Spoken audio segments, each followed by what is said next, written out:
Most Christians think meditation means sitting quietly, emptying your mind, and trying not to think about anything. But what if biblical meditation is the complete opposite?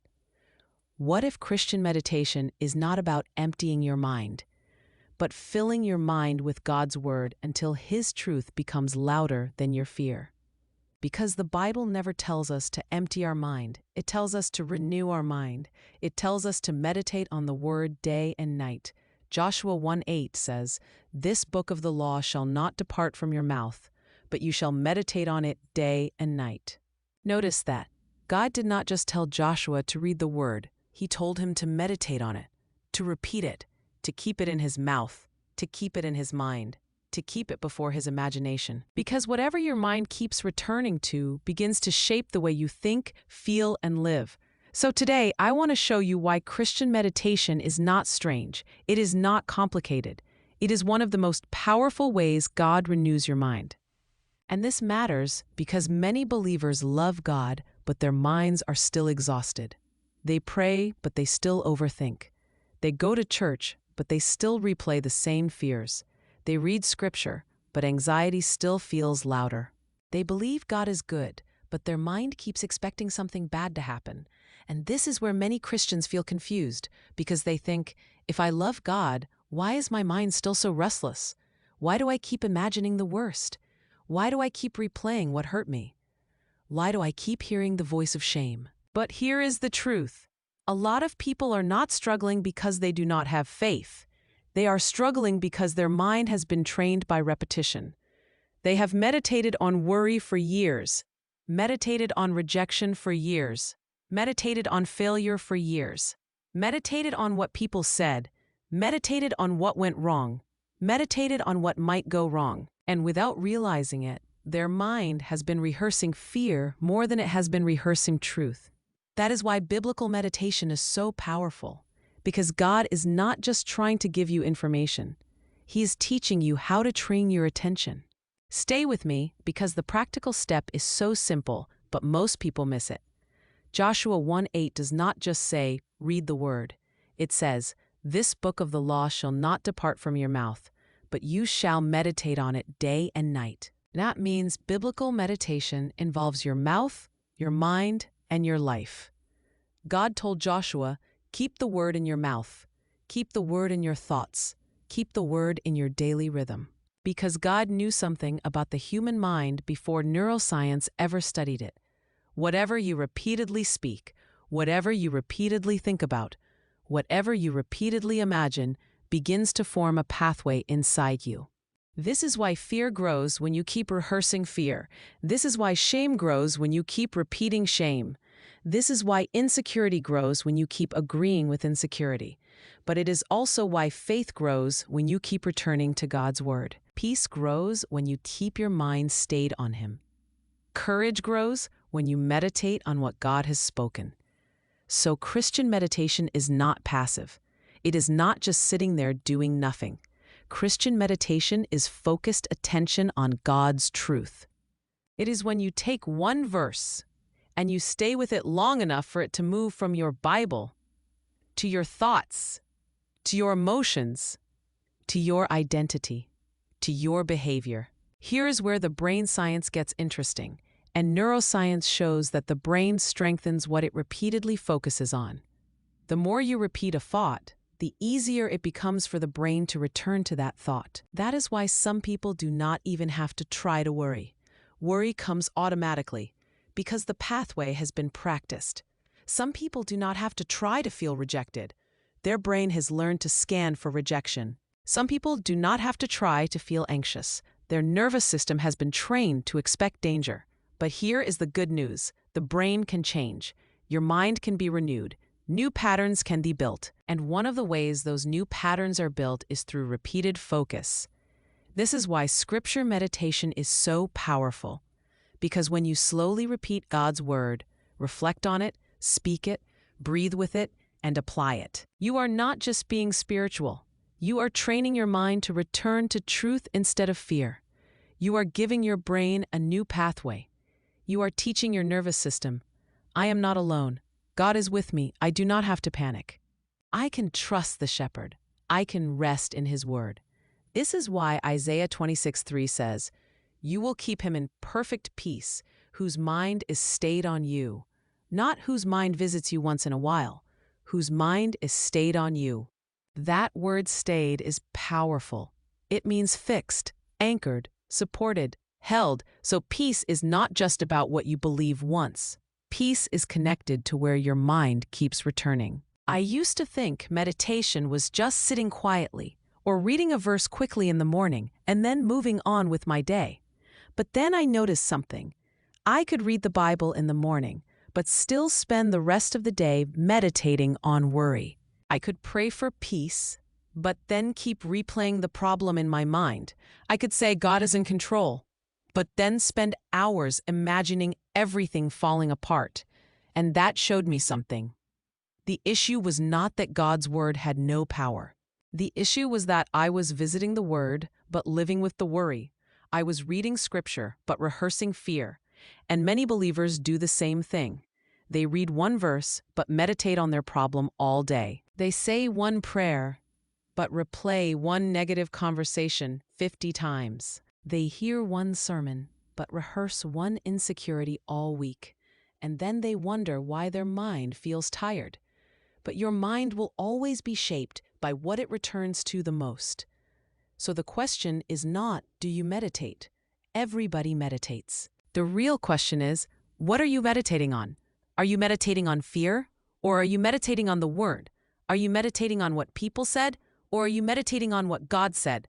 Are you meditating on your past? Or are you meditating on your promise? But this is where it gets even deeper.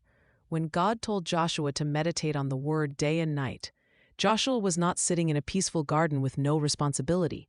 Joshua was about to lead Israel into the promised land. He had pressure. He had responsibility. He had battles ahead. He had enemies to face. He had people depending on him. And what did God give him before the battle? Not a weapon first, not a strategy first, not a motivational speech first.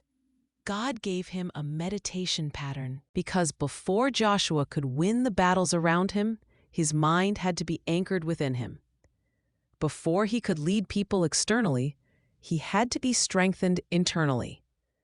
Before he could step into the promise, his thoughts had to be trained by the word. That is powerful, because it means meditation is not weakness. Meditation is preparation. Christian meditation is how you prepare your mind before life starts pulling it in every direction. This is exactly what we see in Joshua. Moses had died. Israel was standing at the edge of a new season. Joshua was stepping into a leadership role that must have felt overwhelming.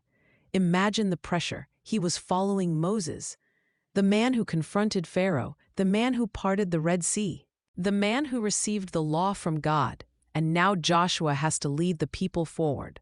So God says to him multiple times, "Be strong and courageous." But then God shows Joshua how to become strong and courageous.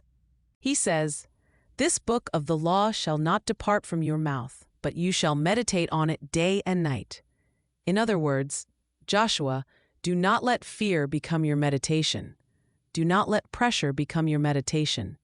Do not let comparison become your meditation.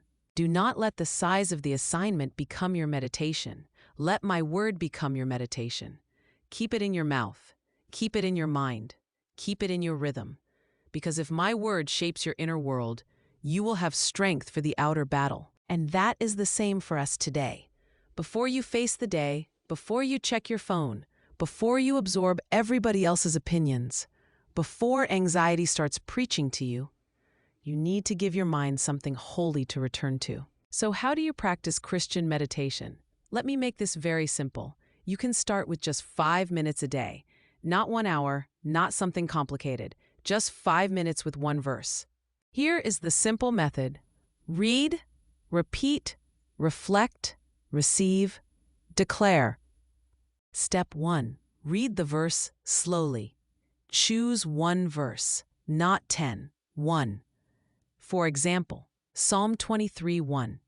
The Lord is my shepherd, I shall not want. Read it slowly, do not rush. The Lord is my shepherd. Pause. I shall not want. Pause. Let your mind actually sit with the words. Step 2.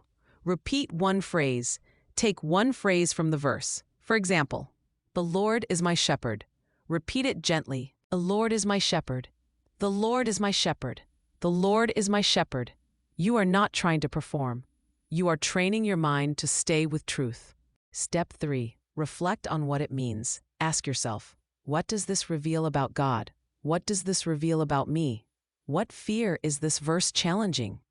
So if the verse says, the Lord is my shepherd, that means I am not abandoned. I am not leading myself alone. I am not without guidance. I am not without covering. God is not distant from me. He is my shepherd. Step 4. Receive it personally. Now make it personal.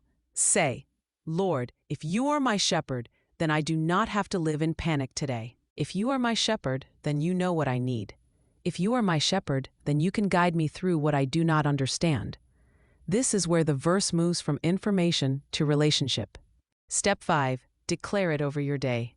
End with a simple declaration. The Lord is my shepherd. I am guided. I am covered. I am not alone. I will not be ruled by fear today. God is leading me. That is Christian meditation. Read, repeat, reflect, receive, declare. And if your mind wanders, do not condemn yourself. Just gently bring it back to the verse. That is the practice. Every time your mind comes back to the word, you are training your attention. You are teaching your thoughts where to return. And I want you to hear this. You are not stuck with the same mental patterns forever. You are not stuck with the same anxiety. You are not stuck with the same fear. You are not stuck with the same negative self-talk. Your mind can be renewed. Your thoughts can be retrained. Your inner voice can change. But you have to stop letting fear disciple your mind. You have to stop letting your past preach to you every day. You have to stop letting worry become your meditation. God has given you His Word, not just to read, but to dwell on, to speak, to rehearse, to return to build your inner life around. Because when God's Word becomes your meditation, peace becomes more familiar, faith becomes more familiar, courage becomes more familiar, truth becomes more familiar, and slowly your mind begins to change. Not because you forced yourself to be different, but because the Word of God started renewing you from the inside. Before you go, I created a free one-page printable for you called the 5-Minute Christian Meditation Guide. It is a simple guide you can keep beside your Bible, on your desk, or near your bed to remind you how to meditate on God's Word every morning. It walks you through the 5 simple steps: read, repeat, reflect, receive, declare.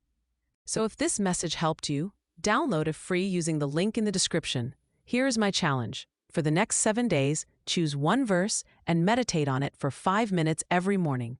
Before your phone, before the noise, before the stress, before the day tells your mind what to focus on. Give God the first place in your thoughts. And if this spoke to you, comment, I will meditate on the Word, because this week, fear will not train our minds. Worry will not train our minds. The past will not train our minds. God's Word will renew our minds.